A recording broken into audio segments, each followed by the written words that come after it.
now we got the front end mounted on JR's car. No, it's not a Ford Mustang. It's not an Escort. It's a Camaro. JR's headshot car was a Camaro, and he wanted to stick with a Camaro. So these things right here are very aerodynamic in the pro mod world. So walking around here, we kind of see the where the body lines are. All the doors and everything, they're fitted now, are already mounted. We put a temporary Cleco in to hold everything in place while we final mount. We use a zero gap here at the doors. This gives us a little bit of grace room here whenever we mount everything. And once we make the tree and we pull the front end off, weld the tree up. The tree must always moves a little bit, so when we put it back on, it's not always exactly perfect right here. So what we do then is sand the door gaps first, and then the fender gaps, just to make sure we don't have any clearance issues. We don't mount the rocker panel till last. The door's fixed here at the back, the body's mounted, but the front we position with a clamp to the jig in the correct area. But we have found that with these carbon fiber bodies, they're not always perfect, so we give ourselves a little bit of a buffer right here. We're able to move the rocker just a little bit to make the door gap perfect like we want it. The doors now are just roughed. Once they're finished, they'll go to a final phase. While everything's at powder coat, we'll go in and we'll scallop the doors. We use a scalloped material to use as a pattern. Makes it a little bit easier to cut this and sand it. So we put the metal on, drill it, put the metal on it, and then we sand to the steel. Makes it a little bit easier to make the radiuses on the doors. This car here will probably do the windshield flange also. Get every little bit of weight out of it we can. JR's really wanting to stay very close to minimum weight. With our standard component package, it's difficult sometimes to get the weight down the car because we don't want to jeopardize the chassis, so we don't change anything there. We just start thinking about things we can do without while racing. Start the front end. This is going to be a nitrous car, so it's going to get a hood scoop. What we do is measure from the back just to ensure that we got enough room for the motor to stick through. We cut the hood minimal just to not give us any issues when we put the front end on and off. Some people mount the front end without the engine in it, and then mount the engine and then cut the hole. I prefer to do it this way because if I miss it a little bit here, it always allows me to move the front end to fix what I messed up right here if I cut it too big or something like that. But I cut it minimal. Wrap the motors with bubble wrap and plastic, make sure nothing gets in them. And very seldom do we use an actual piece to build a car with. Most of the time we build with a mock-up block or mock-up intake.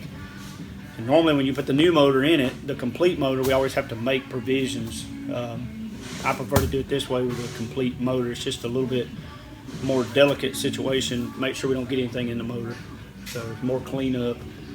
Have to make sure everything's a little cleaner, and it just takes a little more time to do it this way, but I still think it's a better outcome.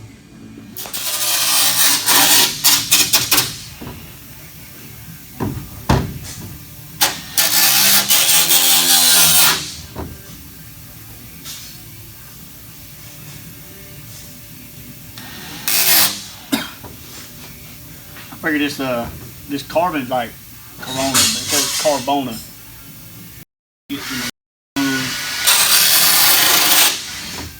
One of the suckiest things to do. It has to be done. Nasty carbon fiber. Get on the tree. This jig's awesome. It's really good because it's universal. We can move pads. We can put any car on it, wrecked cars, new cars. But it makes it very difficult to get up in here to do the tree. So what we do is we take the plate, we measure from our control points, we cleco the plates to the outside first. That way we can make sure they're all symmetrical, and then we take them off and we put them on the inside. That limits the amount of time we got to spend under the front end, you know, fitting bars and things like that. So we run an RJ tree design. We originally bought their kit, but I like the way that they're designed. They're adjustable mounts. Runs a solid 24-inch. We usually run approximately 24 inches, 4 inches wider than the frame. We cap the ends of the tube and then we build to that. Makes everything kind of stick built. And with our cars, I prefer that design. Stick build is always better than bent bars. So with a bent bar, it always gives you an area of fatigue, depending on which way the wind hits the front end, you know, it'll always flex side to side. So we try to keep everything straight built, and it's a little bit easier to build it that way also. What I'm doing now is measuring from the jig to the tree cross member, just to make sure that when I position this plate, it's straight in line. There's, I'm sure, more accurate ways to measure it, but I'm going to eyeball it. Captain Eyeball. Oh my Lord.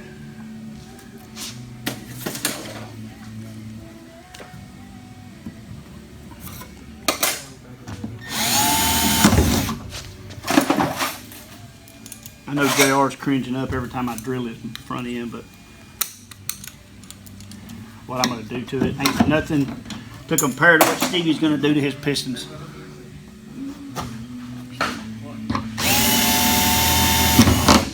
When I drill it, it's powder, not fire.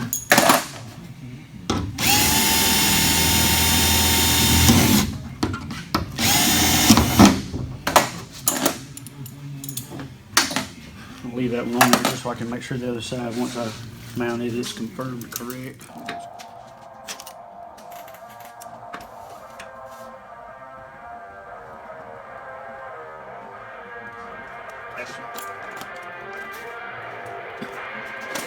This is what we call the toolbox. Box of tools.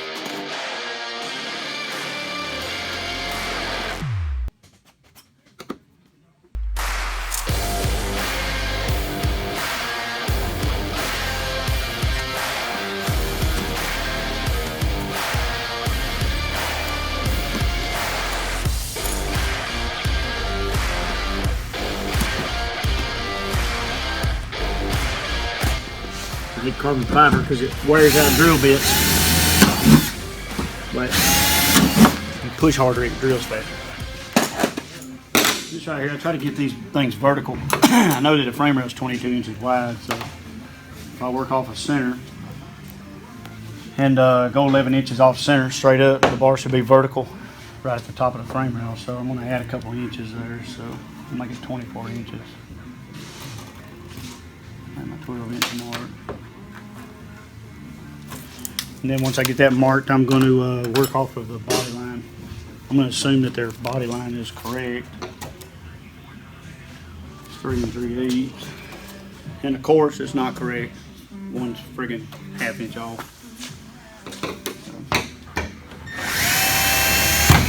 Yeah, another hole, JR. We're making it lighter.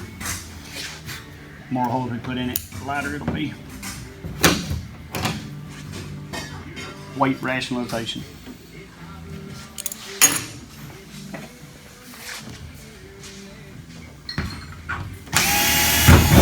I like these smaller.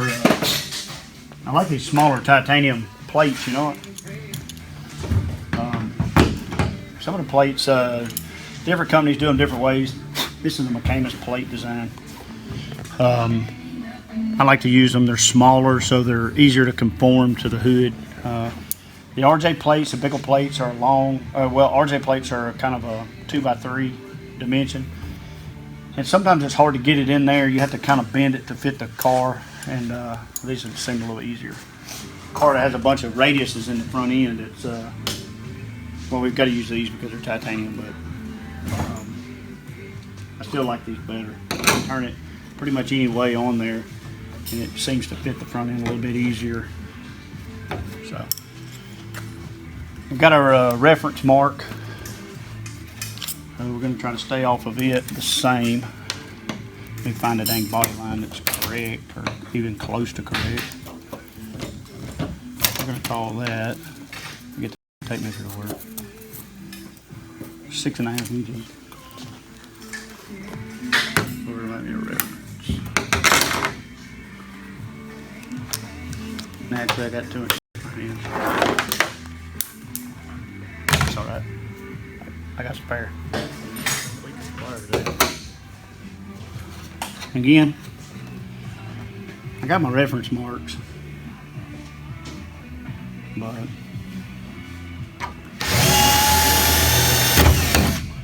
I prefer it to do it this way. Never enough tables. I could get like a 360-degree table, work around a car, still fill it up, still not have what I need. Comes to it. Just want to make sure that's straight.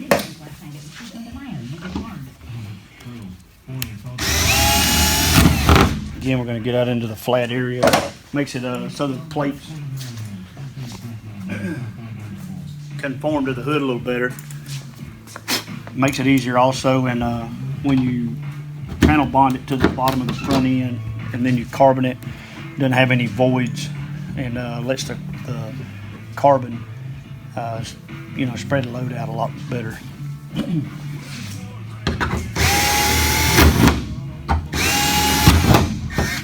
Go ahead and drill all the holes.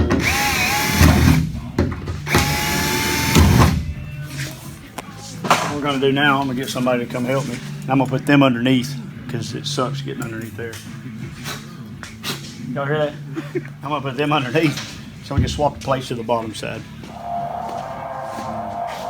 And he heard me. He didn't like it. He heard me.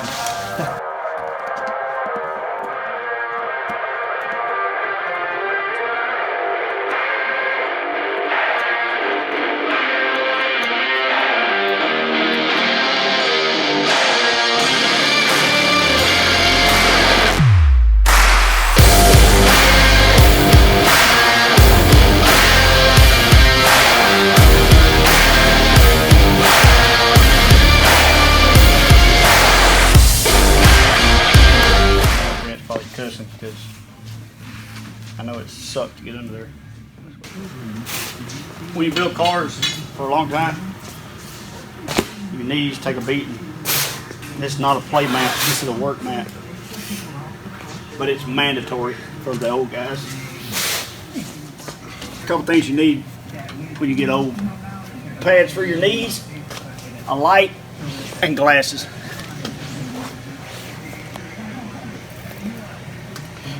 And like I said, this is gonna be a mother. My best, cleanest, angriest voice. Now what we're gonna do is we're gonna cut this to the, of course, to the long side. And get out here where the older guys can work in the open with good lighting. Silver tape measure. And a Sharpie.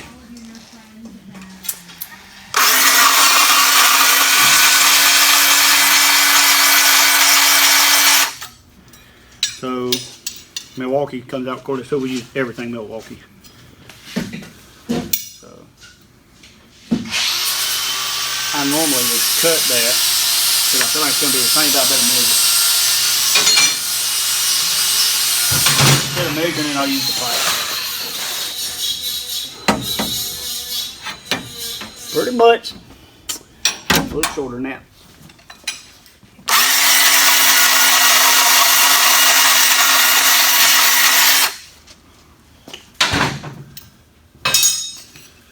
Gonna cut, right angle. Good thing about that is that's pretty sparse.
good thing about this is the last step before it comes off the jig. So once we finish the tree today, it'll be off the jig for final welding and sheet metal.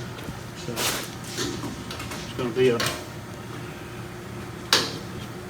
we've been pretty efficient this far with the car, so hopefully by the end of the week, next maybe 2 days, we'll have it all. Is it in the center of that plate? Next couple days, we'll get it all welded up, and it'll be on to wheel tub.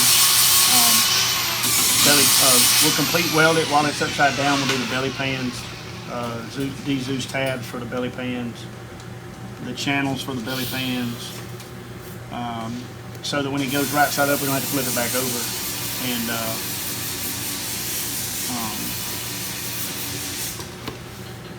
And then when it goes back upright, we'll throw the body back on it, do the firewall, put the doors on it, position the rockers, and do the rocker panels. Nailed it. All right. What I normally do, I got to make 2 of these bars, so I know pretty much the angle of it. So what I do is I measure from one end. I go ahead and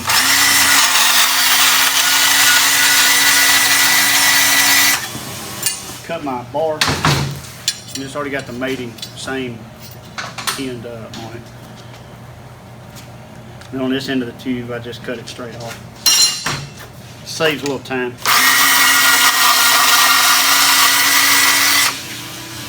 When you're trying to do things efficiently, every second counts. Titanium's kind of hard to cut anyway. And all we're doing is just trying to get the burrs off of it. The belt sander is not very aggressive, but the grinder is aggressive.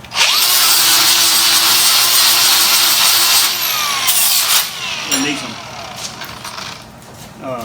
glasses.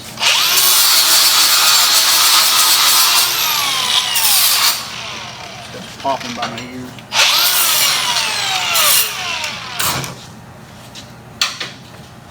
Go ahead and I know the angle that the hood is. The bar is passing horizontal to it. So I'm going to go ahead and put a little notch on it.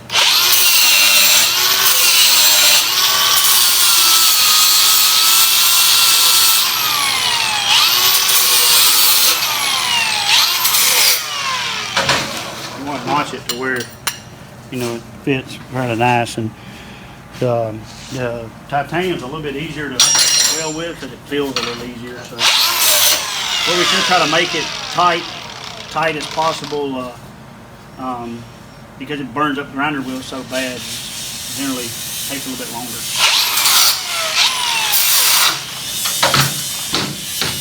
I always use my tubing size to make sure that I got it good before I go to the car.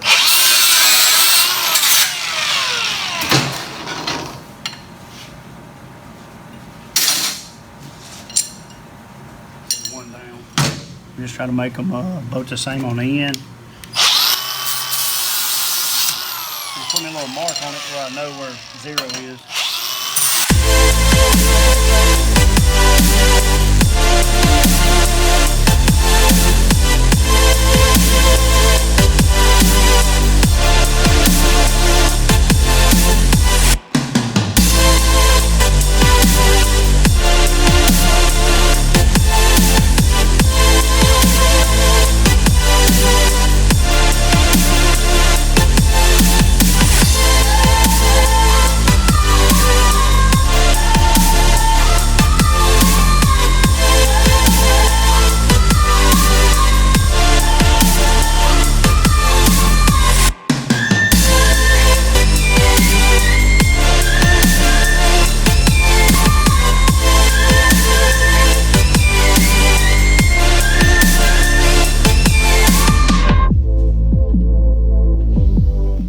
Yeah, tight fit.